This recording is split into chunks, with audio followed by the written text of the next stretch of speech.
Buenas tardes, profesores, investigadores, estudiantes, egresados y público en general. Les presento por este medio mi trabajo, presente y futuro en el campo del RNA no codificante. Mi nombre es Luis Renato Arriola y actualmente me encuentro en el Instituto Garvan de Investigación Médica, en el primer año de doctorado bajo la tutela de John Mattick, pionero y defensor de la parte no codificante del genoma. Previamente denominado DNA basura, la parte no codificante del genoma es ahora considerada un elemento clave de la regulación, no solo de la expresión, sino también de la topología genómica. El día de hoy les presentaré dos proyectos en los que estoy participando. El primero, como el título lo indica, es una estrategia para el análisis de small RNA, y la segunda es un acercamiento a la relación de la estructura-función en los London Coding RNA. Comenzaré con una pequeña introducción al campo de la secuenciación y bioinformática. En la última década, la cantidad de secuencia genómica añadida en GenBank se incrementó de manera acelerada. En la gráfica se puede observar que la cantidad de secuencias almacenadas en GenBank ha llegado a más de 170 millones, mientras el contenido de bases fácilmente sobrepasa los 150.000 millones de nucleótidos. Esto es una consecuencia obvia del avance tecnológico desarrollado durante la secuenciación del genoma humano, pero se relaciona aún más con la factibilidad debida al abaratamiento de las tecnologías de secuenciación masiva que siguieron a este evento, pues como se puede apreciar en los costos de un genoma humano, gracias a la segunda generación de secuenciadores, en menos de 5 años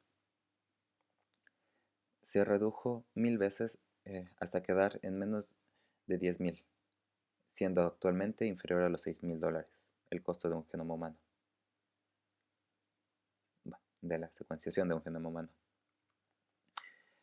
NGS son las tecnologías que nos permiten determinar la secuencia nucleotídica dada. Por ello, se puede descubrir la secuencia de DNA genómico, o el DNA marcado por proteínas, ya sean histonas, promotores o incluso polimerasas y ribosomas. Por ejemplo, ChIP-seq es la tecnología para esto, así como también se puede analizar la expresión génica, o incluso se puede analizar de antiguo, que es DNA genómico pero fragmentado, o small RNA, que es otra variedad de transcriptoma. Sin embargo, los secuenciadores proveen secuencias crudas que pueden tener errores en varios pasos. Por ello, el análisis debe ser confiable, eficiente y reproducible.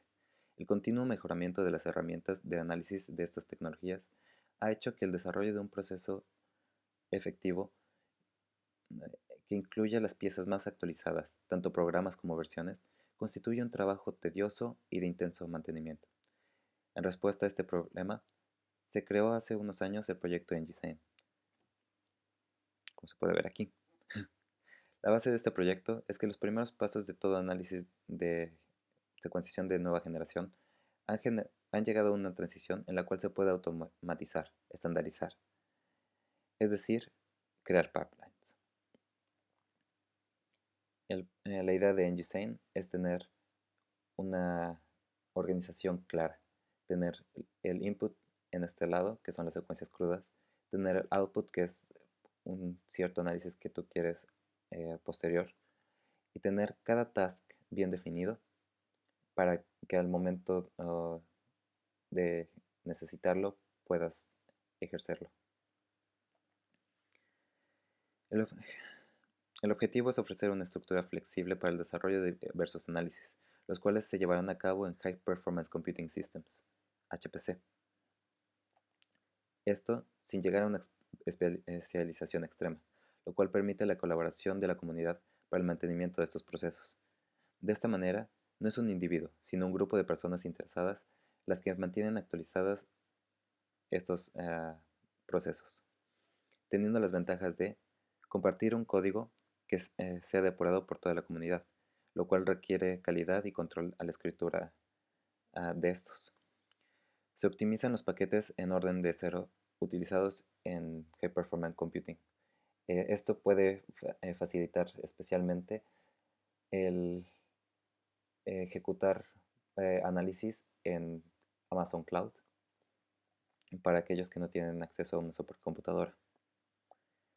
Se asegura asimismo la reproducibilidad y la consistencia al separar el código de de los datos utilizados.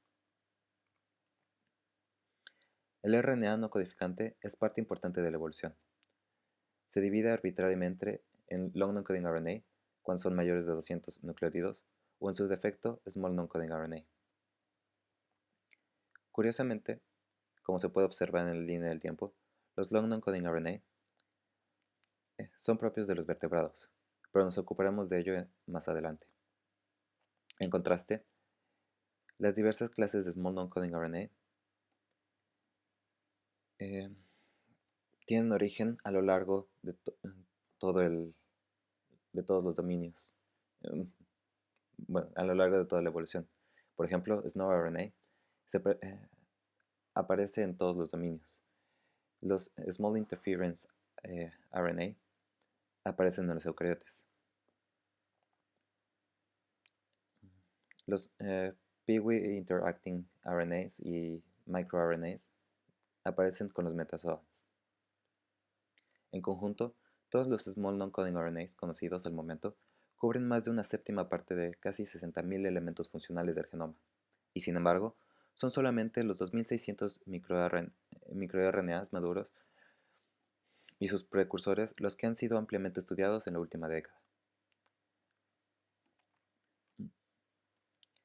Debido a la presencia de varias otras clases de small RNA y la poca atención que han recibido, la diferencia en el pipeline que estoy elaborando consiste en poder tener un reporte de cada clase, ya que las variedades en su comportamiento se podrían percibir mejor al comparar entre su propio grupo, mientras podría esconderse al analizar todo de golpe. Asimismo, el poner a disponibilidad de la comunidad secuencia de comandos por medio de ngSane le dará un gran impacto y permitirá continuar la actualización de sus partes. Se pretende tener este módulo funcional para febrero entrante. El proceso es simple. Recuperas las secuencias crudas, eliminas los adaptadores, puesto que al ser small RNA siempre tiene contaminación de adaptadores, bueno, en la gran mayoría de las veces.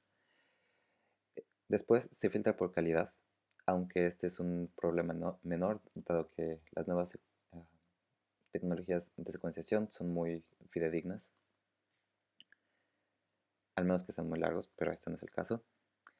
Después se mapea el genoma, se hace una anotación con distintas bases de RNA y se hacen pruebas de expresión diferencial.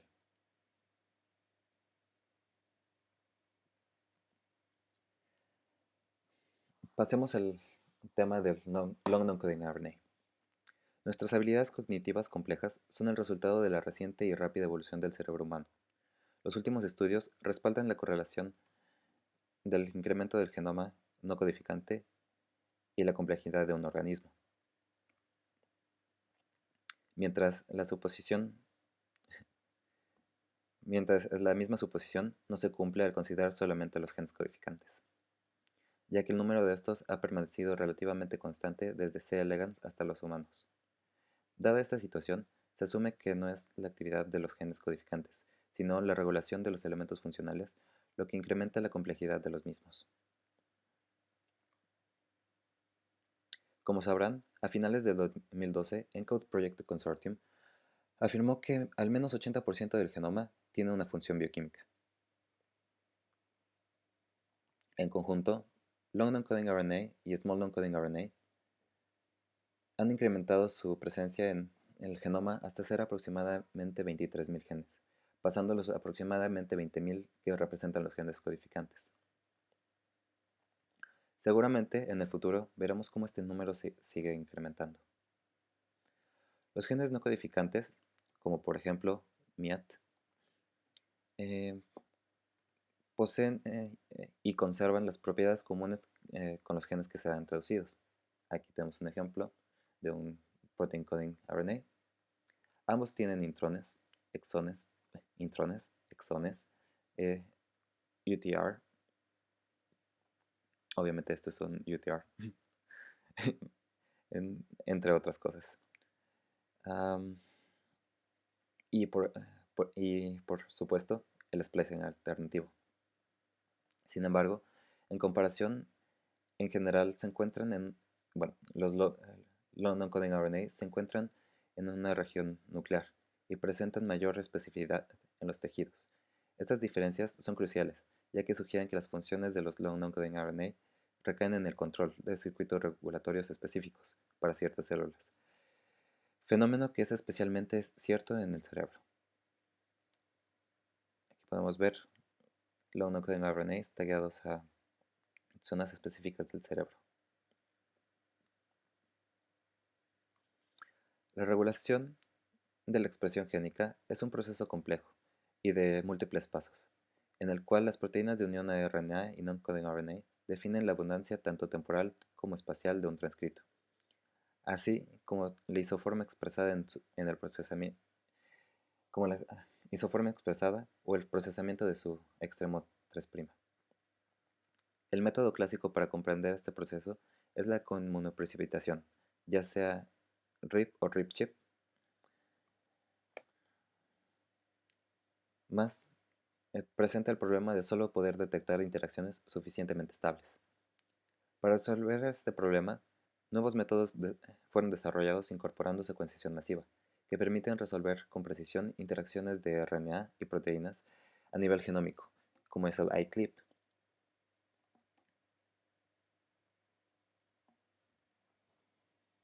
Long non-coding RNA son especialmente importantes debido a que se encuentran únicamente en los organismos vertebrados, como lo mencioné anteriormente, y de ellos aproximadamente un tercio son específicos para primates. No fue sino hasta finales del siglo pasado que se empezó a comprender verdaderamente la extensión de de las funciones del RNA.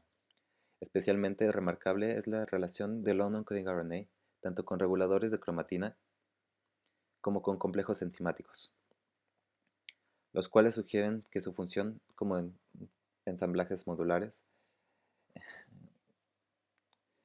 lo cual los hace pieza clave para alcanzar un alto orden de organización.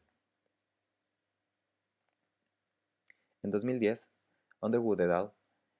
Describe un método de análisis estructural con alcance de todo el transcriptoma, llamado FragSeq. Este método permite la anotación precisa de la mayoría de tallos y asas, como aquí se puede ver,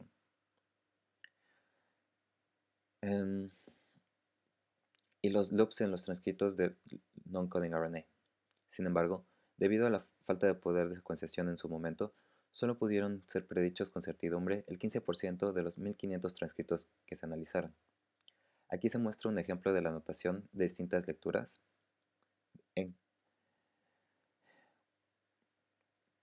y la comparación de FragSeq versus la estructura obtenida por medios enzimáticos. Aquí es por medios enzimáticos que se ven los cortes en stems o en loops. Y aquí tienes el score de corte de FragSeq, que implica, mientras mayor sea, que ahí existe un loop. En resumen, lo que pretendemos hacer es combinar diferentes metodologías de predicción de estructura secundaria de RNA. Con la información de unión obtenida de experimentos de RIPSeq y ClipSeq de complejos proteínicos de unión a RNA, como MLLT1, también conocido como tritórax. Y esto con la intención de obtener un mapeo preciso de las Esto con la intención de obtener un mapeo preciso y la identificación de estructuras conservadas de sitios de unión de proteína de long non-coding RNAs. Al sumar estos experimentos y el viejo RFAM, obtendremos un nuevo y mejorado RFAM. Gracias a las instituciones que me apoyan durante mi doctorado y sobre todo, gracias a mi grupo de laboratorio, principalmente a John Matic, Guy Barry y Martin Smith. Gracias. Y gracias a ustedes por su presencia y disfruten su lunch.